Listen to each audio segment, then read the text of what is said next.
هيدر هيدر عم العقر هيدر هيدر هيدر صوب الكوثر هيدر هيدر هيدر اي مظلوم. اعوذ باللہ من الشیطان الرجیم. بسم اللہ الرحمن الرحیم. وانکحوا الایام منکم والصالحین من عبادکم وامائکم. ناظرین کرام، سب سے پہلے ماہ مبارک رمضان کی مبارکباد آپ تمام کی خدمت پیش کرتے ہیں اور یہ دعا کرتے ہیں کہ انشاءاللہ یہ مہینہ ہمارے لیے خیر و برکت کا سبب بنے، اور ساتھ ہی ساتھ ہم اسپریچول گارڈن کا بھی بہت شکریہ ادا کرتے ہیں کہ جنہوں نے ہمیں موقع فراہم کیا کہ آپ کے پاس آ کر 10 منٹ کی گفتگو پیش کریں، اور انشاءاللہ یہ سلسلہ 20 رمضان المبارک تک جاری و ساری رہے گا۔ ان 20 دنوں کے لیے جس موضوع کا ہم نے انتخاب کیا ہے وہ پری میرج اور post marriage problems and solutions ہیں، یعنی شادی سے پہلے انتخاب ہمسر کے حوالے سے کیا مشکلات پیش آتی ہیں، اور پھر شادی کے بعد جو مشکلات ہیں انشاءاللہ اس کا حل پیش کرنے کی کوشش کی جائے گی۔ دیکھیں، سورہ نور کی آیت نمبر 32 کے اندر یہ ارشاد ہو رہا ہے کہ وَأَنكِحُوا الْأَيَامَ مِنْكُمْ وَالصَّالِحِينَ مِنْ عِبَادِكُمْ وَإِمَائِكُمْ۔ یہ خود حکم پروردگار ہے کہ نکاح کرواؤ۔ نکاح کرنے کا لفظ نہیں آیا، نکاح کرواؤ۔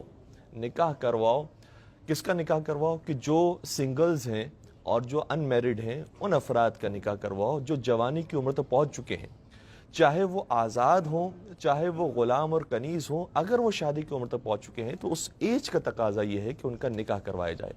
اور دیکھیں، ہم سے بہتر ہمارا خالق جانتا ہے۔ خالق انسان کا حکم انسانوں کے لیے ہے کہ دیکھو اس ایج کے اندر تمہیں نکاح کر لینا چاہیے یا نکاح کروانا چاہیے۔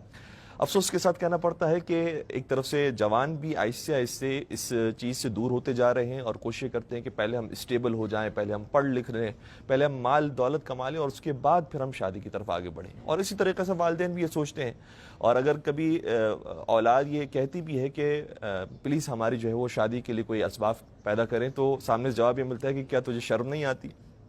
ابھی تمہاری عمر کیا ہے؟ تم نے کمایا کیا ہے کہ جس کے بعد تم یہ والی بات کر رہے ہو؟ جب تم بڑے انسان بن جاؤ تب یہ بات تم کہنا۔ تو ناظرین کرام، بڑا انسان تو وہ ہو چکا ہے، اسی لیے تو اس نے آ کر یہ ریکویسٹ کی ہے اور یہ شکایت پیش کی ہے۔ اور محسوس کیجئے گا اس بات کو کہ اگر جوان اس ایج میں آ کر یہ بات نہیں کرتا ہے تب ایب نارمل شمار ہوگا۔ جس طرح سے بچہ جب پیدا ہوتا ہے اور وہ نہیں روتا تو اس بچے کو کہا جاتا ہے کہ اسے رلانے کی کوشش کی جائے تاکہ وہ نارمل اور نیچرل بچہ بنے۔ اسی طریقے سے اگر جوان جو ہے وہ شادی کی عمر تک پہنچ چکا ہے لیکن وہ یہ فیلنگز محسوس نہیں کر رہا، تب ایب نارمل شمار کیا جائے گا، اور اگر وہ یہ فیلنگز محسوس کر رہا ہے تو بالکل یہ نارمل ایج ہے اور بالکل یہ نارمل اس کی خواہشات ہیں۔ ساتھ ساتھ یہ بات بھی ہم بیان کرنا ضرور سمجھتے ہیں